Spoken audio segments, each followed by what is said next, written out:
Okay, let's see what's new with Green Machine 2025.18. Authenticate before you drive. I've heard a rumor that this is for the European market. It's kind of a pain. It just adds a step to before you drive. So now you can turn it on. You don't have to. You'll approve each drive on your phone or smartwatch, or put in a time-based one-time code available from your phone even without connectivity. So that's from what I understand, for the European market, it's required in some portion of the European market. I don't know that for sure. This is the big deal for us, for the US market, which currently is the only market, I believe. Check out the Recharged Energy app. It has a new look, so new features. I have a theory that, there you go, my new bi-directional charger is out there.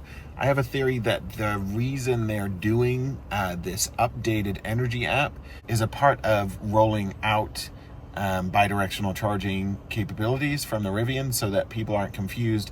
Why am I only getting 1 kilowatt hour per mile? That kind of issue.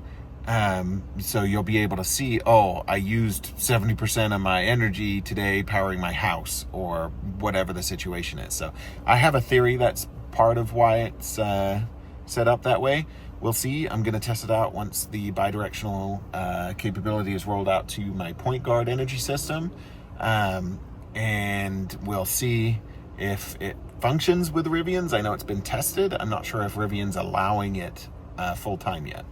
Okay, this is a little bit controversial, but I have an LFP battery. A lot of people really freak out. Oh, you still shouldn't charge it to 100%.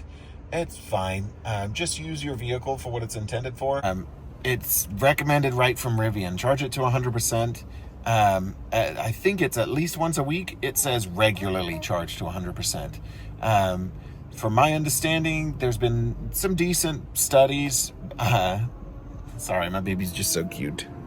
So my understanding is that there's been quite a few studies done now on LFP batteries. They're still relatively new, but they've been pretty well studied in EVs. And so long as you're not constantly using the top 20%, so you drive to work, you only and home again, and you only use 20%, and then you charge it back up to 100%, that's not necessary.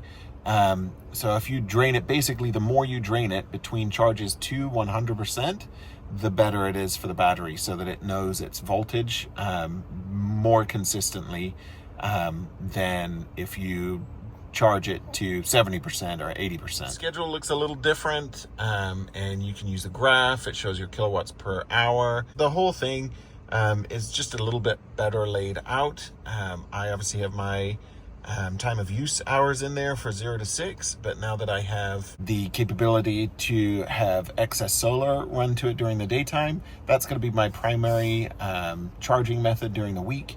And then on the weekends, I'll probably still make sure that it hits 100% on an overnight charge, and then use it for the weekend, go wherever my family's going, and come back, and then throughout the week use each day again whatever excess solar power we create. So mine's predicting that my impact to projected range is pretty high, and it's only 71 degrees right now, but I've been running the car quite a lot. School, pickup lines and that kind of thing. We've had some hot days, some hot weather recently, and on those days, I just precondition the car, the cabin temperature, for quite a bit before I have to put this one in the car. So each summer my usage goes way up. So when I'm actually driving it, like if we're going on a trip out of town, it still gets the same range as it usually does. It's just during the week for my daily drive, my usage goes up a lot. Here we've got I click drive on the top right there, and now it's saying that yes, my projected range is actually normal. It's only in parked that it's high impact. You can touch the faces and get different views on your little gear guard there, so that's kind of cool. Another upgrade was, they said media has been upgraded. I believe AI got brought to Spotify. If you're a Spotify person, we're an Apple family. And I'm hoping that they've sort of upgraded and fixed a lot of the playback issues we've been having recently with Apple Music. Those are the big highlights I picked out for you guys on the latest update, 2025.18. Yep, let me know if you guys are experiencing any issues or you're enjoying it. And see you guys soon. I'll have another video shortly with a little more detail. She's trying to drive. Everyone likes a Rivian.